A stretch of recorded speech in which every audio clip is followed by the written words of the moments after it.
উত্তৰ গুৱাহাটীত ভাৰতীয় জনতা পাৰ্টিৰ লাভাৰ্থী সম্পৰ্কে অভিযান কৰ্মশালা আয়োজন কৰা হয়।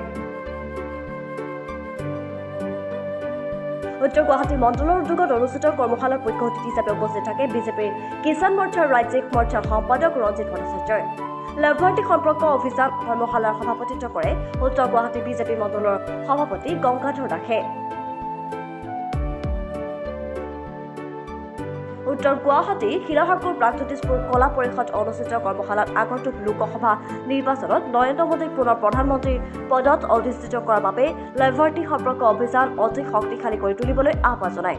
লাভাৰ্থী সম্পৰ্ক অভিযানৰ এখন কৰ্মশালা আছিলে। এই কৰ্মশালাত আমাৰ ৰাজ্যিকৰ পৰা গুৱাহাটী লোকসভা সমষ্টিৰ সহপ্ৰভাৰী হিচাপে আমাৰ শ্ৰদ্ধাৰ ৰঞ্জিত ভট্টাচাৰ্য ডাঙৰীয়া উপস্থিত আছিল, ৰতন দাস ডাঙৰীয়া উপস্থিত আছিল।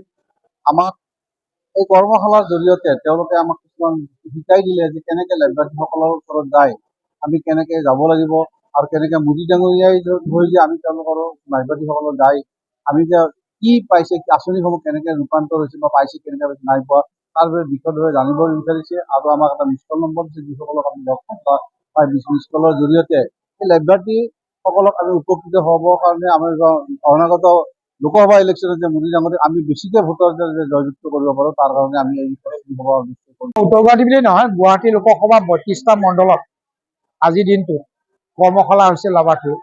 এই লাভাৰ্থী কৰ্মশালাত মাননীয় মোদীজীয়ে আমাক নিৰ্দেশনা দিছিলে যে ২-৩ দিনৰ ভিতৰত আমি লাভাৰ্থীসকলক সম্পৰ্ক নিৰ্ধাৰণ কৰিব লাগে।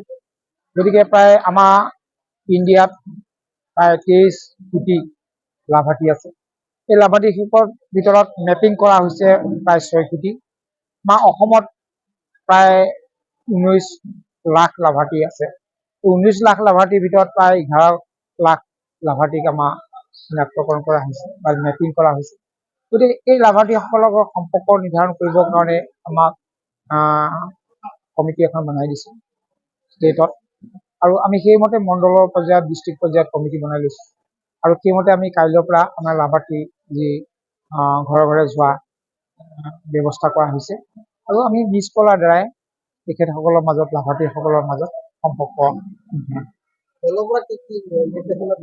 দলৰ পৰা নিৰ্দেশনা দিয়া হৈছে প্ৰত্যেক ঘৰৰ ঘৰে লাভাৰ্থীসকলৰ ঘৰে ঘৰে যাওক, মাননীয় মোদীজীৰ নামটো উচ্চাৰণ কৰিব। মাননীয় মোদীজীয়ে আমাক খবৰ ল'বলৈ পঠাইছে তেখেতসকলে কিবা পাইছে নাই, যদি পাইছে কি পাইছে এইবিলাকৰ ওপৰত অন্তৰংগ মুহূৰ্ত তেওঁলোকৰ লগত স্থাপন কৰিব কৈছে যাতে ভাৰতীয় জনতা পাৰ্টীয়ে শক্তিশালী হয়। ইয়াৰ কাৰণে লাভাৰ্থী যিটো সম্পৰ্ক চাংচাৰীৰ পৰা খৰ্গেশ্বৰ দাসৰ ৰিপৰ্ট, প্ৰাতঃ টাইম ডিজিটেল। শদিয়াৰ পৰা ধুবুৰীলৈ, বৰাকৰ পৰা ব্ৰহ্মপুত্ৰলৈ সকলোৰে মাজত চিনাকি এটা নাম প্ৰাতঃ টাইম।